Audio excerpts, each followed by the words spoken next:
Hello children, welcome back to your channel study with Poonam ma'am. बेटा जी ने आज हम ग्रामर में देखेंगे व्याकरण में निबंध। निबंध क्या होता है बेटा? ये आप अपनी भावनाओं को उसमें लिख सकते हैं, मतलब टॉपिक हो लेकिन अपने शब्दों में आप उसको लिख सकते हो। तो आज हम देखेंगे निबंध को लिखते समय किन किन चीजों का हमें ध्यान रखना होता है। सबसे पहले हम समझ लेते हैं कि बेटा निबंध होता क्या है। निबंध जो शब्द है बेटा वो बना है दो शब्दों से मिलकर। निबंध कैसे बना है? दो शब्दों से बनकर। नि धन बंध, ये बना है दो शब्दों से मिलकर, जिसका अर्थ होता है अच्छी तरह से बंधा हुआ। मतलब बिल्कुल अच्छी तरह से बंधा हुआ, अच्छी भाषा में लिखा हुआ, बंधा हुआ। हम कह सकते हैं कि किसी भी विषय से मतलब क्या होता है, कभी कभी निबंध में हमें पुरानी चीजों के बारे में पूछ लिया जाता है, इतिहास वगैरह से रिलेटेड। कभी कभी हमें महापुरुषों के बारे में पूछ लिया जाता है ना। कभी कभी हमें जो आजकल रिसेंट जो टॉपिक चल रहे हैं उनके बारे में पूछ लिया जाता है। तो किसी भी विषय की भाव सामग्री को सुगठित भाषा में, मतलब भाषा कैसी होनी चाहिए हमारी? सुगठित होनी चाहिए। ऐसे नहीं कि कुछ भी लिख दिया, एवी एवी करके लिख दिया, नहीं। सुगठित भाषा में व्यक्त करना ही निबंध कहलाता है। निबंध का जो कलीवर है हम उसे तीन भागों में बांट सकते हैं। मतलब किस प्रकार से हम इसको लिख सकते हैं। सबसे पहले होता है आरंभ या प्रस्तावना। निबंध जब हम स्टार्ट करते हैं तो जब स्टार्ट किया है, स्टार्ट करने को ही क्या कहते हैं? आरंभ करना। आरंभ करना या उसको लिखते हैं प्रस्तावना। ठीक है।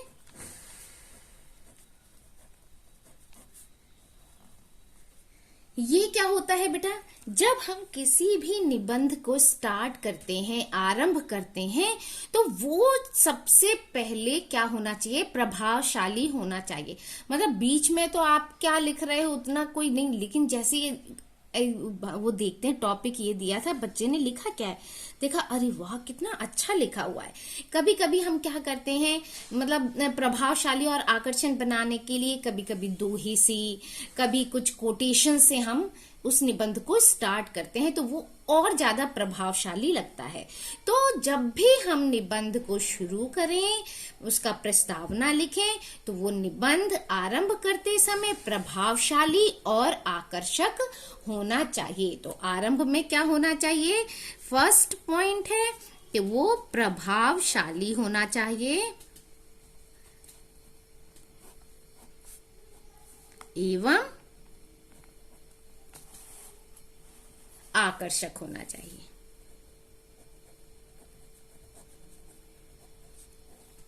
ठीक है। आरंभ में जो हम प्रस्तावना लिखते हैं, ये आरंभ में जो जब हम निबंध को आरंभ करते हैं या उसकी प्रस्तावना लिखते हैं, वो बहुत ही ज्यादा प्रभावशाली और आकर्षक होनी चाहिए। निबंध का आरंभ किसी भी कविता के अंश के रूप में लिख सकते हैं, या उससे रिलेटेड आपको कोई पोयम याद आ जाती है, या कोई कोटेशन याद आ जाता है, यानी उद्धरण याद आ जाता है, या कोई घटना से हम उसको स्टार्ट कर सकते हैं। लेकिन वो कैसी होनी चाहिए? हमारे जो विचार और भाषा होने चाहिए वो सुगठित भाषा होनी चाहिए। यानी जो भी हम अपने विचार व्यक्त कर रहे हैं, जो भी कविता लिख रहे हैं, जो भी उद्धरण दे रहे हैं, जो भी घटना से हम उसको रिलेट कर रहे हैं, वो सुगठित भाषा में व्यक्त किया जाना चाहिए।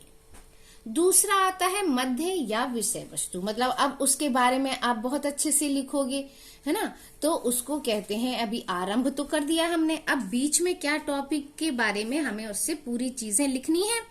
तो उसका जो मध्य भाग होता है या उसकी जो विषय वस्तु होती है जिसके बारे में आप उसे लिख रहे हैं, वो कैसी होनी चाहिए ये देखते हैं। मध्य भाग का संबंध क्या होता है? मुख्य विषय से होता है। ठीक है बेटा, मध्य भाग जो होता है उसका संबंध किससे होता है? मुख्य विषय से होता है। तो मध्य भाग में जो है विषय से संबंधित जो भी टॉपिक है उससे रिलेटेड बातों को हमें क्रम से स्पष्ट करना चाहिए कि क्या है, ये क्यों है, क्या है, कैसे है, ये सारी चीजें हमें उसमें लिखनी चाहिए।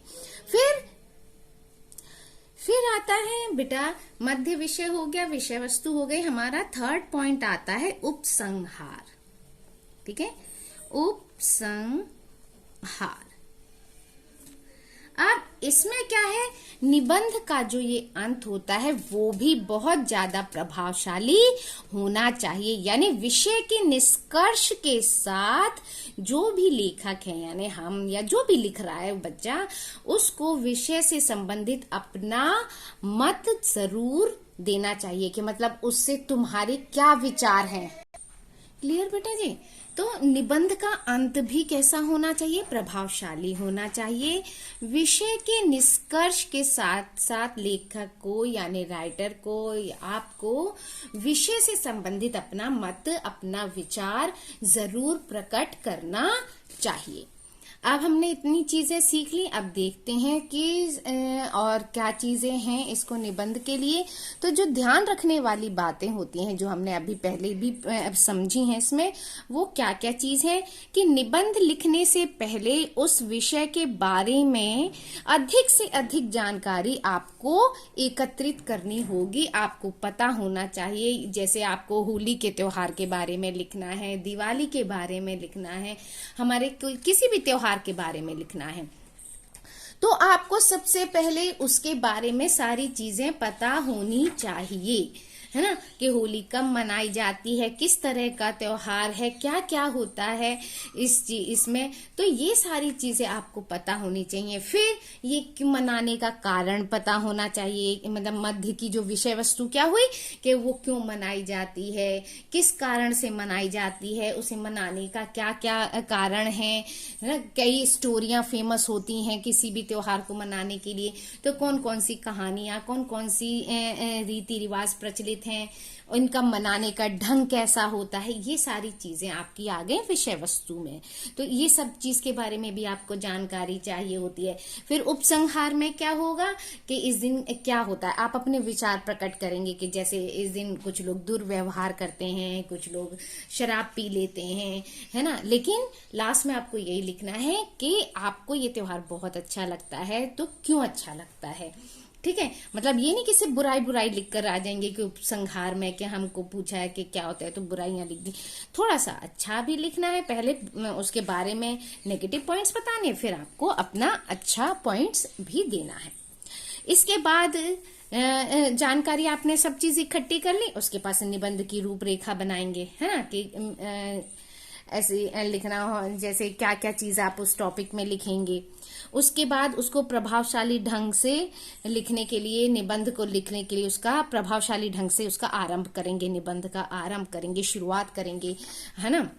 या इसमें कोई आपको गीत याद आ रहा हो इससे रिलेटेड, या फिर इससे रिलेटेड कोई कविता याद आ रही हो, मतलब होली से रिलेटेड, या होली से रिलेटेड कोई मुहावरे, मतलब बहुत सारी चीजें होती हैं जो आपको याद आ रही हैं जिसको आप अच्छे से लिख सकते हैं। या फिर आप डबल पेन यूज कर सकते हैं, या डबल पेन नहीं भी यूज कर रहे तो उस चीज को आप अंडरलाइन भी कर सकते हैं, जिससे कि क्या होता है कि जो भी चेकर होता है उसकी वहां नजर पड़ती है कि ये क्या अंडरलाइन किया हुआ है। क्लियर। फिर होती है आपकी भाषा शैली। अपनी भाषा शैली का प्रयोग विषय के अनुकूल करें, मतलब जैसे त्योहार है तो त्योहार के लिए बहुत ज्यादा टिपिकल लैंग्वेज नहीं यूज करनी है ना।